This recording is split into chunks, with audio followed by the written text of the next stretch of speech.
Meet the off-grid family who let their baby set their bedtime, use the waste from their drop toilet to fertilize their plants and bathe in the river, because it's more efficient than using a camp shower. Lucy Novakova and Pavel Raso live in harmony with nature, an hour's car ride away from the nearest supermarket, on a rough dirt track, in bush so isolated the internet, running hot water and reliable electricity are non-existent. And their drop toilet doubles as a worm farm and compost heap which they use to keep their fruit and vegetable gardens well fed. Speaking to Daily Mail Australia, the couple explained they left their high-powered jobs in the city when they found out they were going to have a baby. Now they live in sync with the 13-month-old, Elishka, who decides for herself when it is time to sleep and eat. I wake up when she wakes up and we all go to bed together at night. It is a really natural way to live, and we are all in rhythm with baby, Lucy said. This means we are never tired and grumpy because we aren't sitting up all night on the internet or watching mindless television. The dangers of wild dogs, rats and isolation are no concern to her parents.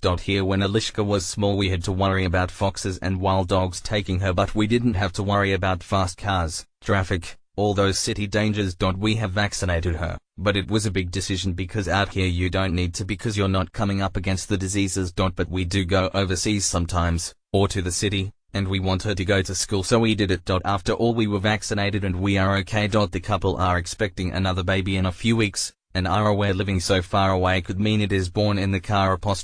We aren't nervous about it. This is our second baby and if we don't get to the hospital in time it is okay. Worst case scenario we have a tracking beacon here and a helicopter can get us quickly. The couple have not looked back since making the lifestyle switch. In the city you go to work and worry about bills. We didn't want that life for ourselves anymore or for our baby, Lucy explained. Before moving away from Sydney, I worked as a management consultant for one of the big four firms and Pavel did bush regeneration and working on native gardens in the northern beaches, she said. My friends thought I was crazy to be moving out here, and blamed Pavel for taking me away from the city, but after a month out here we were used to it and we want to have this place forever. The family use solar electricity and have enough to charge a computer and run a blender during the day.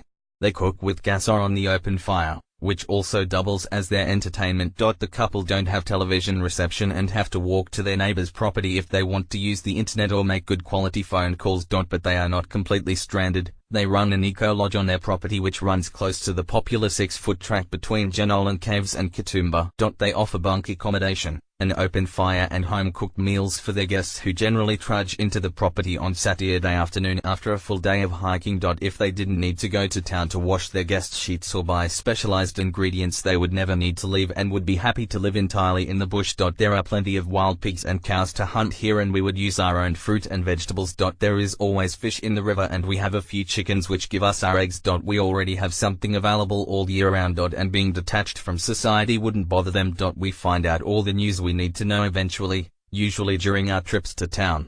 And we can always go and find reception to call our family who live overseas. They don't miss anything from their formal life, not even running water, their dishwasher or being able to drop in on friends at any time.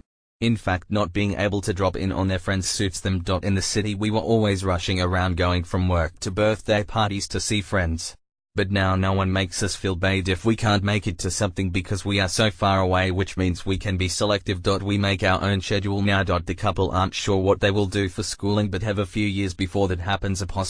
Maybe more children will move into the area and the school in the old church will open again, or we will just have to make more children to fill the class, Lucy said. Pavel, who is passionate about the environment, is happy for new neighbors if they respect the environment and don't develop the area. The worst thing about going off-grid is seeing bulldozers in the area making the way for roads and homes and wrecking the bush. The couple hope to build a wounded animal sanctuary on their property and are already happy to share their open-air kitchen and amenities.